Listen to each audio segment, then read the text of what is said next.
ng negosyo po, no? Ang una ko negosyo nun is ice cream business po. So ako po ay isa pang estudyante nun na hindi ko alam yung negosyo ko pala may franchise ko. Nung binenta ko po yung negosyo ko for franchisee, nakita ko marami palang natulungan ng mga tao po yung aking negosyo. So ngayong hapon po na ito, no, i-discuss ko po kung ano ba yung franchising. Meron po ba kayong idea ano ba yung franchise? Meron po, sino po yung may konting idea ano ba yung franchise? Pakitaas naman po yung kamay. Okay, so yung iba, so ayan sila ma'am. Okay, so may idea na about sa franchising. For the rest po ma'am, meron po, walang kwente. Di bale, ngayon po malalaman po ba natin kung ano yung franchising at ano ba yung benefits kapag kumuha ka ng franchising. Pero bago natin malaman yan, gusto ko muna balikan natin yung 2020. Ano ba nangyari noong 2020? Meron pa po ba nakakaalala dito kung ano yung nangyari? Nasaan sila noong 2020? Specifically, mga na March po yun. Dahil si ma'am kanina. Nasaan po kayo nun, ma'am? Nasa bahay si ma'am. Okay. Sa iba po, nasaan sila, ma'am? Kayo po, nasa kayo nun, ma'am, nung nag-declare na lockdown? Nasa work. Nasa work. Saan po kayo nag-work, ma'am? Sa Continental po. Sa Continental. Nung narinig niyo po na magla-lockdown, ano po yung una ninyo naisip po? Ano pandemic po? Pandemic po, at may sakit. Pandemic at saka sakit. Paano ma'am yun dun sa pangkabuhayan? Siyempre, matitigil yung pangkabuhayan natin. Hindi tayo makakapasok sa opisina, yung negosyo natin. Ano po yung pumasok sa isip ninyo, ma'am? Anong plano ninyong gawin ng time na yun? Oo, negosyo. Hindi ko lang naman. Okay, sige po. So, yes, si ma'am, naalala niya, no? So, magne-negosyo siya. Ngayon po, kami dito, yung sa franchising, ito talagang naging test ito sa mga franchisors. Ano ba na gagawin namin sa mga franchisees? Dahil kailangan continuous pa rin ang operation ng aming mga franchise outlets. Yun po yung kinaganda sa franchise, yung mga franchisors, nag-develop sila ng system para tuloy-tuloy yung kanilang negosyo. Okay, next slide please. Okay, next slide please. Okay, next. Okay, so next po, last one. Okay, next. Ayan. So, what is franchise? Sabi po dito, franchise, nanggaling daw siya sa salitang Old French na meaning franch, which means freedom or privilege. Privilegyo po. Dati po, nung panahon po, meron po ito yung mga landlords, meron silang mga negosyo. Yung negosyo po nila, may mga brand po sila nun. Tapos may mga lumalapit sa kanila na, pwede ba kami magtinda gamit yung pangalan ng inyong negosyo? So yung mga landlords, yung kanilang negosyo doon, sabi nila, sige, pwede ninyong gamitin. Pero, magbabayad kayo ng certain fee. Pero that time, hindi nila alam, yung ginagawa pala nila na yun ay ang franchise. Dahil po ang franchising, meaning po, you are using, ginagamit po ninyo ang pangalan ng franchisor para makapagbenta ng kanilang produkto at gamit ang kanilang pangalan. Kumbaga, pinahiram ni franchisor ang kanilang brand name po sa inyo para makapag-operate kayo in a certain period of time. Next slide, please. Okay, back in 1851 po, siya po ang unang nag-introduce ng franchising. Meron pa po ba nakakaalala dito ng Singer Sewing Machine? Meron pa po ba? Meron, ayan, okay, so alam ng karamihan, si Singer Sewing Machine. Noong 1851 po, si Isaac Singer, siya po ang inventor at founder ng Singer Sewing Machine. At nagkaroon po siya ng mga charges sa mga independent salesman to acquire rights to sell his invented sewing machine. Sa mga binibenta niya mga makina. At siya rin po ang nag-umpisa ng franchising. Siya po ang nakauna na may sistema na po. At ang kanyang kumpanya ang pinakaunang gumamit ng franchise contract. Ibig sabihin, kailangan sunod tayo lahat dun sa pagiging patakbo ni franchisor. Bakit? Dahil siya na po ang nag-develop ng system para maging successful kapag kumuha kayo ng franchise. Next slide, please. Okay. Now, skip forward, 1921. May nakakaalala pa ba nito? A&W Root Beer. Meron po? Pakitaas ang kamay. Meron? Okay, so si ma'am naalala pa. Ayun, sa likod po. Ayan, si A&W Root Beer, sila po yung pinakaunang nag-introduce ng root beer float. Yung merong ice cream sa ibabaw. Noong time po na yun, iniisip nila, pwede ba namin ipa-franchise yung negosyo namin? Iniisip din nila, pag pina-franchise namin ito, kailangan ba namin yung may malasakit na franchisee. So naisip nila, successful ang isang franchise kapag ang franchisee very engaging at saka may malasakit dun sa brand.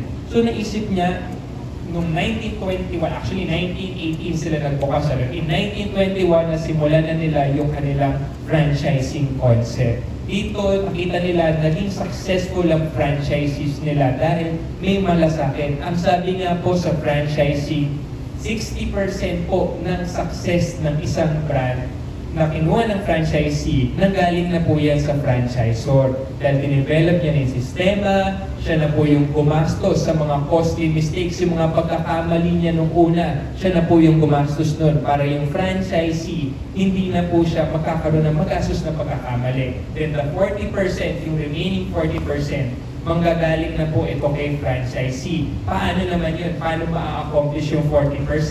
Susundin na lang po yung operational systems and guidelines na binigay at dinevelop ng franchisor. Doon po mabubuo ang 100% at success ng isang franchise. Next slide, please. Okay. Eto, I'm sure ako lahat po dito nakapunta na, nakatry na ng McDonald's. Tama po?